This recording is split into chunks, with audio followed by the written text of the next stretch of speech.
예. 이제 우리도 협상 시한이 나흘 앞으로 다가왔잖아요. 예. 뭐 중국은 어떻게 될지 좀 두고 봐야겠습니다만 일본에 이어서 EU까지 협상을 하는 모습이라서 우리 입장에는 어떻겠습니까? 이런 게 좀 부담이나 압박으로 느껴질까요?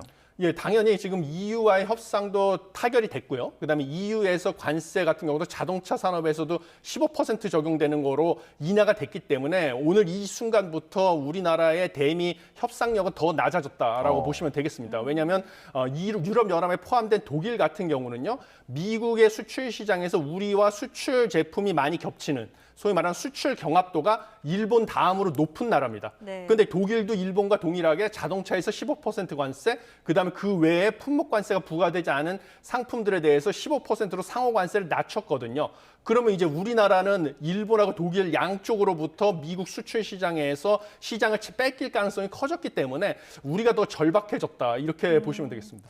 만약에 이번에 타결이 안 된다면 예정되어 있는 25% 관세가 그대로 적용돼야 되는 상황을 맞이할 수밖에 없는 겁니까? 예, 지금 현 시점에서는 그럴 가능성이 크다고 보여집니다. 왜냐하면 미국이 생각하는 대규모 개방 경제들, 그러니까 세계 시장 가격에 영향을 미칠 정도로 경제 규모가 큰 주요 나라들과 이미 협상이 타결이 돼가고 있거든요. 예. 중국은 90일간 유예하기로 했고 유럽연합, 일본과는 무역 협상이 타결이 됐기 때문에 사실 우리나라는 안타깝지만 경제 규모가 일본의 GDP 기준으로 2배, 2분의 1밖에 안 되는 상황이다 보니까 소규모 개방 경제라고 해서 세계 시장 가격에 영향을 미칠 정도로 경제 규모가 크지 않은 나라입니다. 네. 그래서 미국의 입장에서는 당장 8월 1일까지 협상이 타결이 되지 않을 경우에 우리에게 예고된 대로 상호 관세를 부과를 해도 미국보다는 한국 측의 피해가 더 커서 본인들의 협상력 강화를 위해서는 8월 1일에 그대로 협상이 안 되면 부과될 것으로 생각합니다. 예.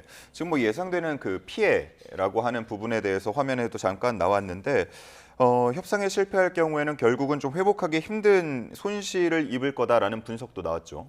예, 대외경제정책연구원에서는 미국 관세 정책이 지금 예고된 대로 강행이 될 경우에는 실질 GDP가 나중 중장기적으로도 0.3에서 0.4% 감소할 것이다라고 지금 보고가 됐습니다. 근데 더 놀라운 사실은 이 전망에는 일본, 그다음에 이번에 독일 같이 미국에서 우리가 수출 시장에서 경쟁하는 주요 경쟁국의 관세 수준이 15%로 낮아진 게 반영이 되지 않았거든요. 그러면 이거를 반영해서 다시 전망을 하게 되면 우리의 실질 GDP가 더 큰 폭으로 감소할 수 있다. 그래서 0.3에서 0.4면 얼마나 크냐면 올해 한국은행이 전망한 거 이게 0.8% 경제 성장률 전망했거든요. 근데 이거보다도 더 낮아지면 이제 뭐 0.5% 달성도 힘들 가능성이 있다. 이렇게 보고 있습니다. 그러면 8월 1일까지 만약에 관세 협상이 안 된다면 그 이후에 관세가 부과되고 난 이후에 협상을 하는 방안도 있습니까? 예, 협상을 하게 되면 우리의 협상력은 지금보다도 더 낮아질 수밖에 없습니다.